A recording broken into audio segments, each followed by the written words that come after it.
राम कृष्ण हरी जय जय राम कृष्ण हरी, राम कृष्ण हरी जय जय राम कृष्ण हरी. लोणीकरांचं मी आभार मानेन.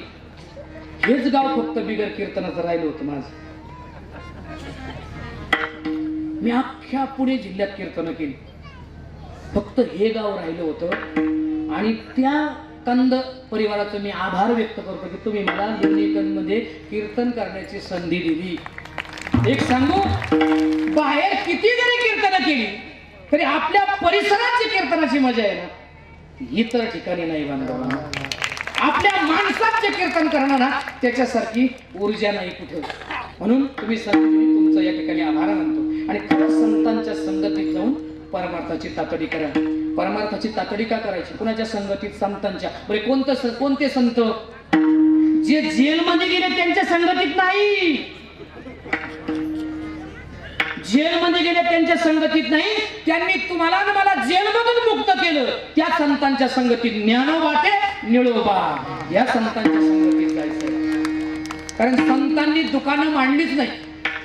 मांडली का संतांनी दुकानं?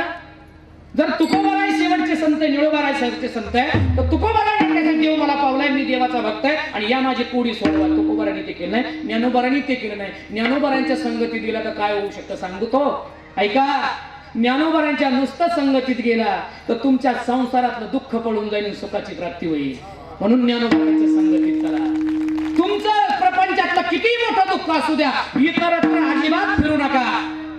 गंडे दोरे बुवा बाबा याच्याकडे जाऊच नका. कारण आताच्या बाबाला कळतच नाही. असा एक बाबा आम्ही पाहिला नगरला, आणि येता येता आम्ही म्हणलं लय गर्दी इथे, म्हणून त्याला लय कळते. त्याने नुसतं माणसाचा चेहरा पाहिला की ते सांगते.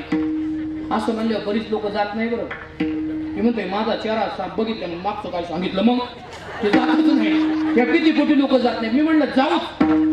माझ्या बरोबर गायक होते, त्यांना म्हटलं आपल्याला थांबायचे नाही. म्हणजे मला चला आपल्याला आळंदीला पोचायचं नाही, आज लांब आहे. म्हणलं नाही आज जायचं. मग मित्राच्या घरी गेलो, म्हणलं हा पोशाख काढायचा आहे आणि तुझा पोशाख मला दे. ते म्हणलं का महाराज? नाही म्हणलं मळालेले कपडे दे, फार मळालेली. ते म्हणलं ही गुरामागची चाल का? म्हणलं चालतंय. हा पोशाख काढला, गुरामागची पायजमा शर्ट घातला, टोपी घातली, गेलो. गेल्यावर बसलो, लय गर्दी, 20-25 लोक आमच्या पुढं. आम्ही त्या 20-25 लोकांच्या गर्दीत बसलो. ते महाराज म्हणावं एवढी लोक व्हायची, 2 तास लागले. म्हणून लागू दे ना 2 तास. मग आम्ही आजूबाजूला चौकशी केली की लय झाल बाबा, नुसता चेहरा पाहिला की सांगा. माझा गायक उठूनच गेला. तो माझा चेहरा पाहिल्यावर सांगा काय, उठूनच गेला तो. मी आता पुढं सरत गेलो. माझा नंबर आला. माझा नंबर आला तर काय करा म्हणलं, ये आता आपला बस, आपला नंबर आला. बसला. त्यांनी मला काय तुमची समस्या?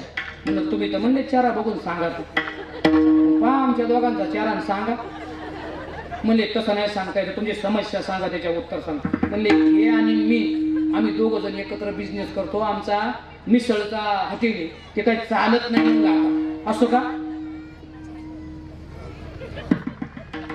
जागेची माती आणली का? हे महाराज म्हणलं चल ना. थांब, जागेची माती आणली ना? म्हणलं गाडीत ठेवलेली. गेलो गाडीपासून त्याच्याच बांगल्याची माती आणली आणि एका पिशवीत टाकली, पिचुंडी मारली. आलो. म्हणले जिथं व्यवसाय करतो ना त्याची माती. मातीत दोष आहे. मी म्हणलं खरंच मातीत दोष आहे. मातीत तुझ्या बांगल्याची. शहाणे वा शहाणे. बरेच जणांचा गैरसमज इथल्याला कळत नाही आणि तिथल्याला कळते, आणि तिथली म्हणते तिथल्याला कळत नाही आणि तिथल्याला कळते, आणि या दोघांना कळत नाही. म्हणून ज्ञानोबारांना समजले. आणि ज्ञानोबारांना सांगितलं तुमचं दुःख दूर करायचंय ना, इतरत्र हिंडूच नका. जिथं सुखाचं आगर आहे तिथं पोचा. आणि पुढे सुखाचं आगर आहे. सुख